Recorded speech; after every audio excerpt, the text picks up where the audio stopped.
What's happening, guys? This is Zadi from Theaters International, and as promised, today I'm giving you guys a little analysis on the transfer situation of Olympiacos compared to our rivals. Now, in this video, I'm specifically going to discuss the other top clubs, Panathinaikos, AEK, and PAOK. We're not going to talk about Aris or anybody else. Now, we've discussed Olympiacos' position on the show and, of course, via social media. But so we're going to do a little recap on what we discussed about specifically about Olympiacos. Now, Olympiacos has had the youngest roster in the Super League. After last summer having to deal with 18 expiring contracts and loans, we now find ourselves with a fraction of the issues we have to deal with.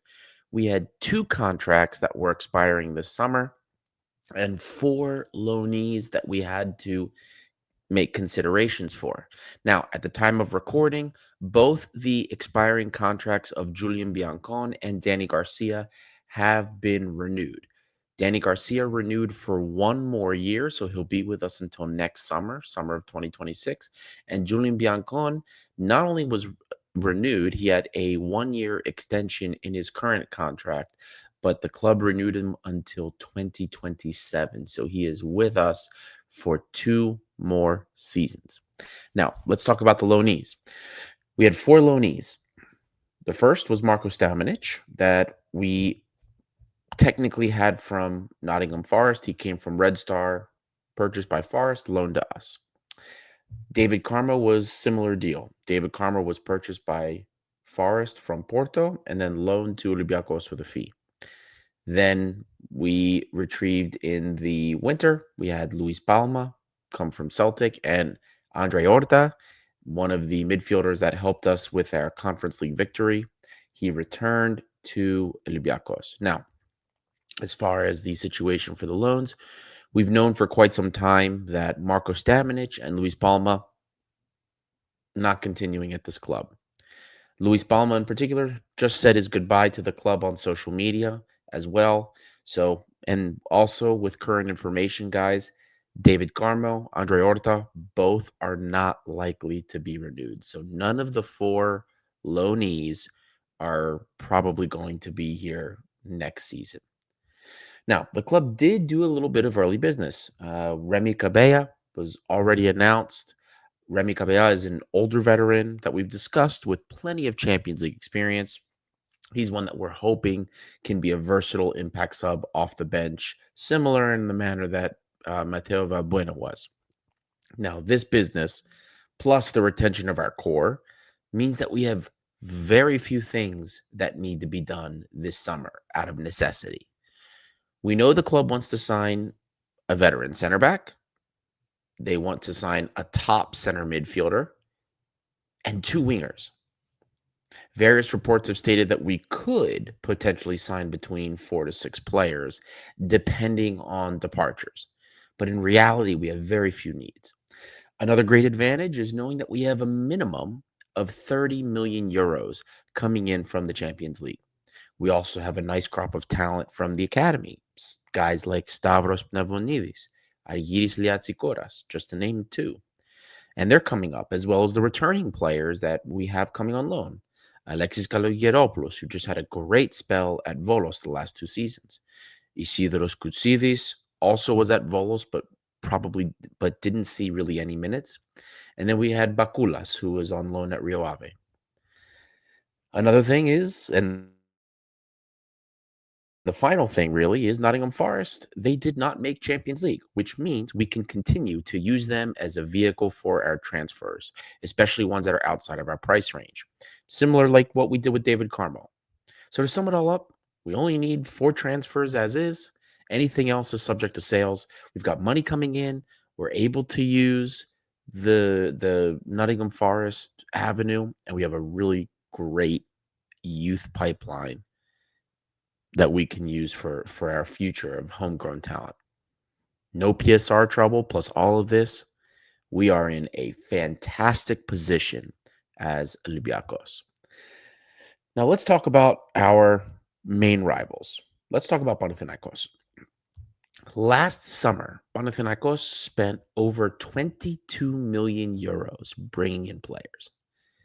Here's a list of the players that they brought in. First, Tete, arguably the best winger next to Gelson Martins in the league. They bought him from Galatasaray, the most expensive transfer that they had, about 7 million. Then they brought in Facundo Pelistri from Man U, Sverrir Ingason from Midtjylland, Bartolomej Dragovski from Spezia, Philip Max from Frankfurt, Azedine Unai on loan from Marseille, Tin Yedvai, they purchased him, Lokomotiv Moscow, and Nemanja Maksimovic and Baldock were both players that were free transfers. Baldock, rest in peace. They then reinforced in the winter with Manolis Siopis and Karol Swiderski. In the Greek league, after considering all these transfers, they had one of the oldest squads in Greece, the seventh oldest squad in the league, 28, averaging 28 and a half years old. Now, coming to the end of the summer, they have 6 contracts expiring and loans ending. 6 contracts, loans, all coming to an end. So, as it stands, they're in the second round qualifiers for the Champions League. So they have no guaranteed European money. They have to win at least one round of qualifiers to have Conference League secured. So this is the situation that they're in. And to make matters worse, they were slapped with a fine from UEFA for breaching PSR infractions. PSR, which some of our own patrons try to tell me doesn't exist. Not just them, people on social media as well. Here you can see PSR is well and truly in effect. Panathinaikos spent the most money over the summer on transfer fees this past summer, and they got hit with a 1 to 2 million euro fine, and they will be required to sell assets before they can do any business. And they don't have many that they can sell. Ioannidis, they thought they could get 30 million last year. They'll be lucky if they get 20, maybe 15 this summer. Vayanidis is probably one they will sell. Maybe they get 10, 15 for him. And Tete's a player that they could sell as well. Now, they did manage in the end so far to retain their coach. Rui Vittoria will be their coach next season. They have a squad, though, that following the departures is going to be pushing 30 years old, average squad age. Not good. And their best players are their only sellable assets. So it's going to be a rough summer for them. They have to sell their top players, core players, if they want to finance the coming season, or they're going to have to rely on free transfers. And bear in mind, right now, they have no midfield. None to speak of. They're all gone. All their midfielders are gone. Contracts up and loans expiring. They have no midfield. And they are still going to be in desperate need of a center back without the sales in consideration. So Panathinaikos don't have a lot that they can do. They're going to be living off of free transfers. And unless they can figure something out with their academy, man, sales have to come. And they have to figure out what they're going to do for a pipeline. So already our first rival is going to be in a very, very difficult predicament. Now, if you thought Panathinaikos' situation was bad, I can assure you, Ike's is probably worse. Following Melissanidis' sale of Ike to President Venga Venga, the situation has gone from them winning the double to a double winning title choke disaster. I mean, they didn't really spend a ton of money in fees last summer. They spent actually about 8 million, but they spent a lot on wages this year. They had some big money moves that they did. So they had a big salary expense. Bringing in players like Anthony Martial, Lamella, extremely high wages. This was President Super Mario's way of saying he was going to return Ike to winning ways of the previous season. But in the end, all he did was bring Ike the oldest roster in the Super League. He also brought them no silverware. So oldest roster, no silverware, and a Conference League appearance next season, which I'm sure they will find a way to bottle. They figured out how to lose to Noah's Ark. They figured out how to bottle every single European adventure they've had, and that's probably going to be no different next year.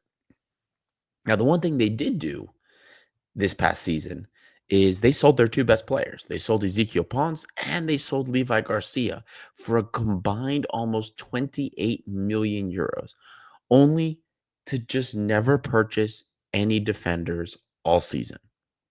Oh, yeah. And also, guys, they don't have a coach. Almeida's gone.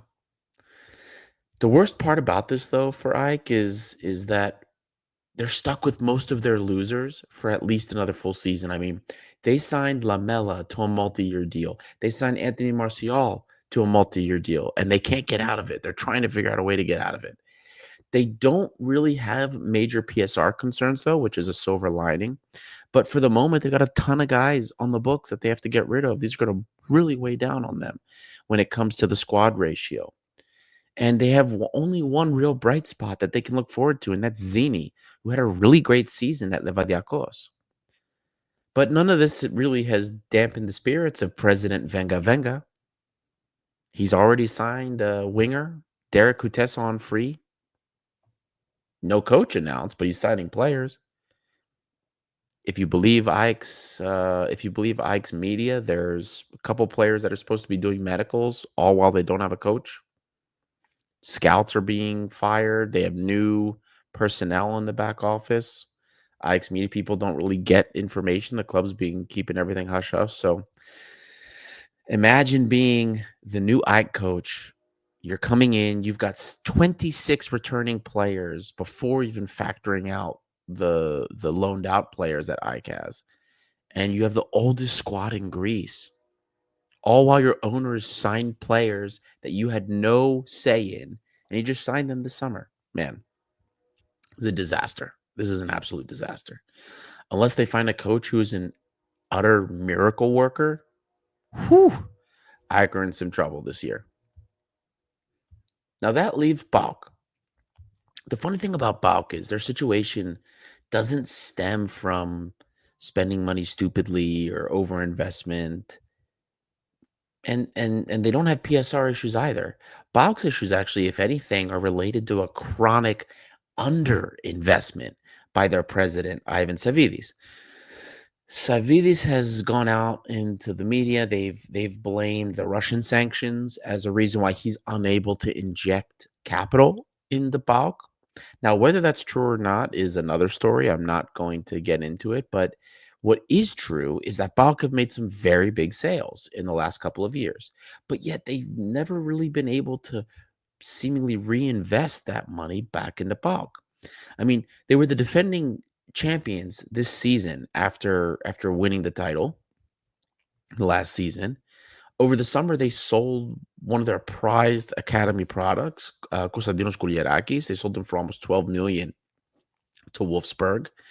They then spent about 7 million euros, bringing in guys like Chalov, Disudali, Jonathan Gomez, Thomas Kedziora, Adonis Tiftis, Sergio Pena, and Mateus Viteska, all on loan.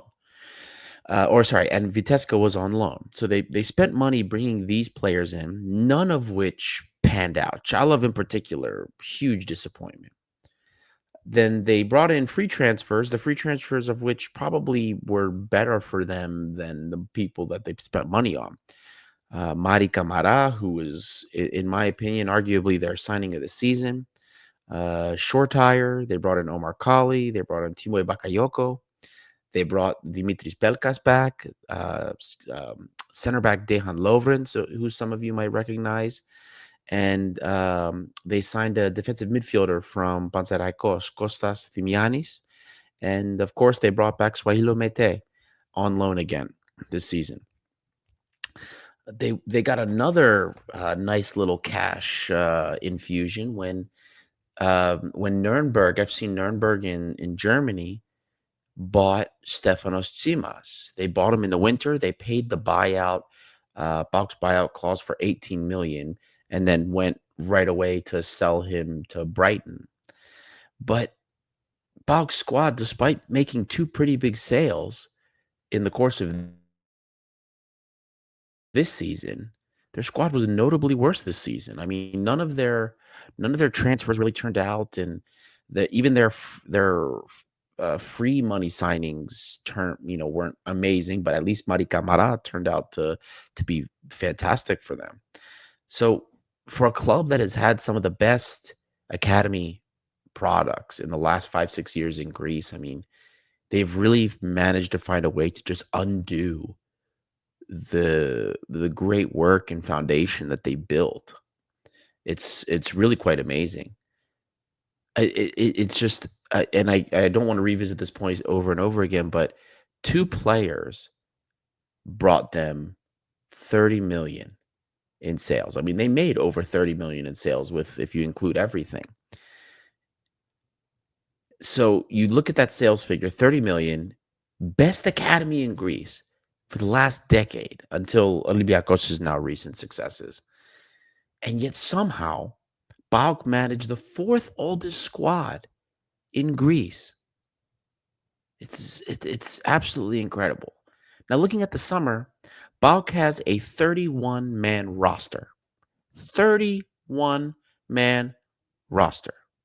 Now, minus, of course, Vieirinha, who is retiring, and they have 2 loans that are ending. So, you figure about 28 players that are returning. But they have 7 unwanted loanees that are also returning, and all with at least a year remaining on their contracts. So while PAOK may not have any PSR troubles, they have a bloated and old squad. They're going to have 35 players in this locker room before things begin with the transfer season.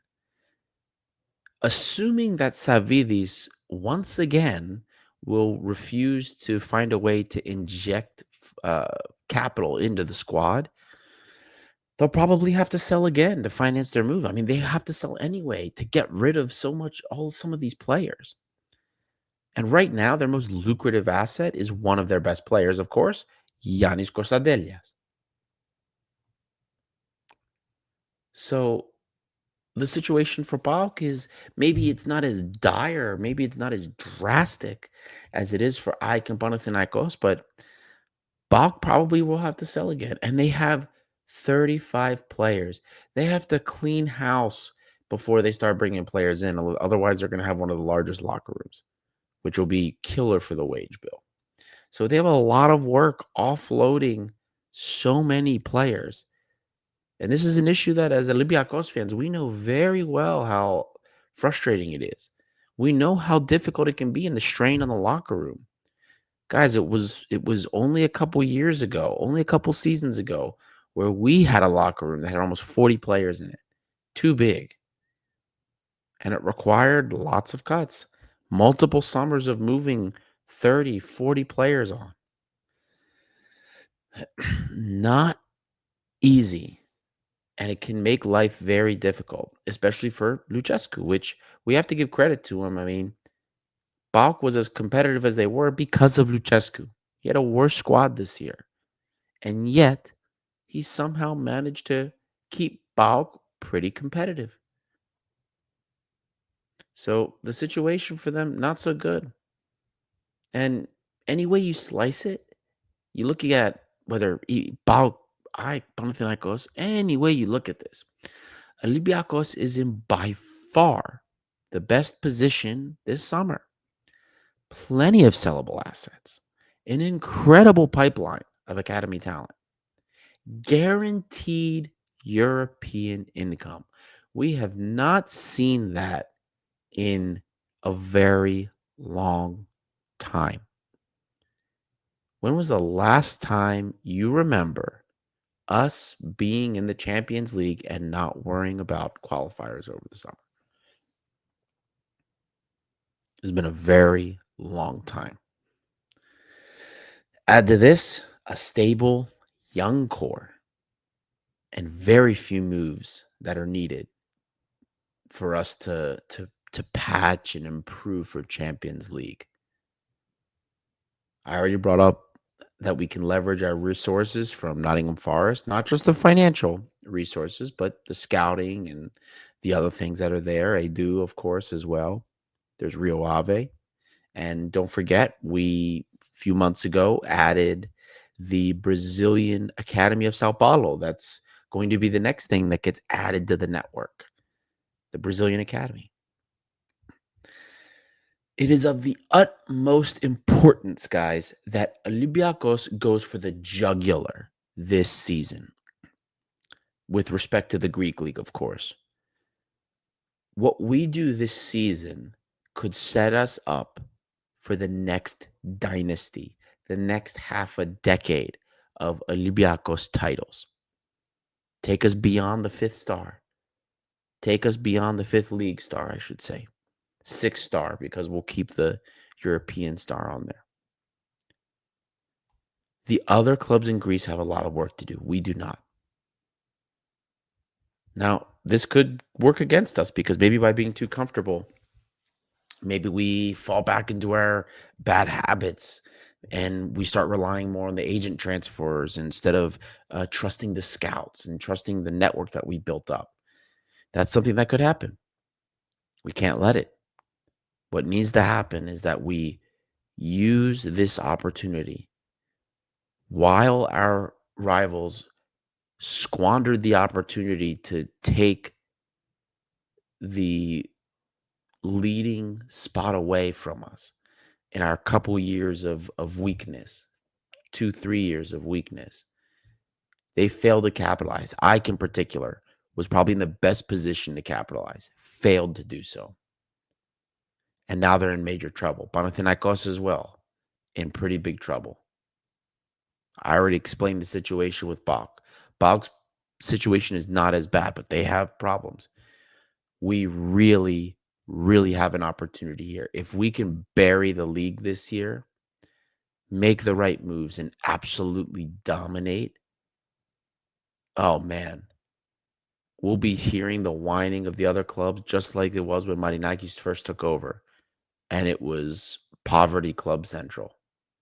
Huge opportunity to really assert our dominance over Greece again. All while Greece is still improving quality-wise. The league's coefficient is increasing, due in very no small part to us. But this is it. This is the opportunity for the next dynasty to begin this summer. I hope you guys liked it. I hope you guys got a better idea of where we sit now that I gave you a pretty clear picture of where every single club stands. Of course, guys, patrons, thank you all so much for your support. If you liked the episode, let me know what you like about it. If you didn't like it, let me know what you don't like about it. More stuff is coming. We have some great interviews coming up. There's a couple of them in the pipeline. I have one that's going to drop next week for you. So that'll be the first week of June from the time of recording. And I hope you guys enjoy it. A lot of great stuff coming up. So take it easy, guys. I'm Adi. This is the International, and we'll see you all next time.